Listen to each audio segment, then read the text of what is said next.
बिगड़ी दशा का शहजादा उस लड़की के पड़ोस में रहने लगा। दोनों ने एक दूसरे को देखा। प्रेम की जंजीरों ने उनके हृदय से विवाह कर दिया। लड़की जो अब तक पैरों से कुचली हुई कोमल कली की भांति थी, उसने प्रथम बार संतोष और शांति की सांस लिया।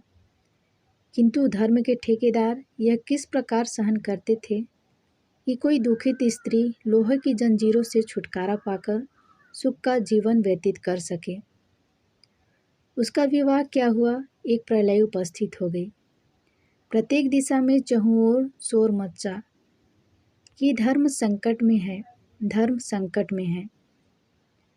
चाचा ने मूंछों पर ताव देकर कहा, चाहे मेरी संपूर्ण संपत्ति नष्ट क्यों न हो जाए, अपने कुल के रीति रिवाजों की रक्षा करूंगा। बिरादरी वाले कहने लगे, एक समाज की रक्षा हेतु लाखों रुपया बलिदान कर देंगे। और एक धर्म के पुजारी सेठ ने कहा, भाई कलयुग है, कलयुग। यदि हम अचेत रहें तो धर्म विलय हो जाएगा। आप सब महानुभाव रुपया पैसा की चिंता ना करें। यदि यह मेरा महान कोष धर्म के काम ना आया तो फिर किस काम आएगा। तुम तुरंत इस पापी चंडाल के विरुद्ध अभियोग आरंभ करो। अभियोगी न्यायालय में उपस्थित हुआ। अभियोगी की ओर से बड़े बड़े वकील अपने गाउन फड़काते हुए न्यायालय पहुंचे।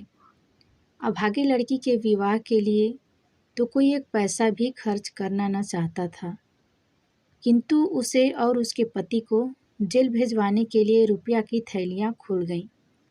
नौजवान अपराधी ने चकित नेत्रों से देखा। विधान की किताबों को चलने वाली दिन को दिनों को रात और रात को दिन कर रही थी। धर्म के ठेकेदारों ने देवी देवताओं की मन्नत मानी। किसी के नाम पर बकरे बलिदान किए गए, किसी के नाम पर सोने का तख्त चढ़ाया गया। अभियोग की क्रिया तीव्र गति से आरंभ हुई। बिगड़ी हुई दशा वाले शहजादे की ओर से न कोई रुपया व्यय करने वाला था, न कोई पक्ष समर्थन करने वाला। न्यायाधीश ने उसे कठिन कारावास का दंड दिया।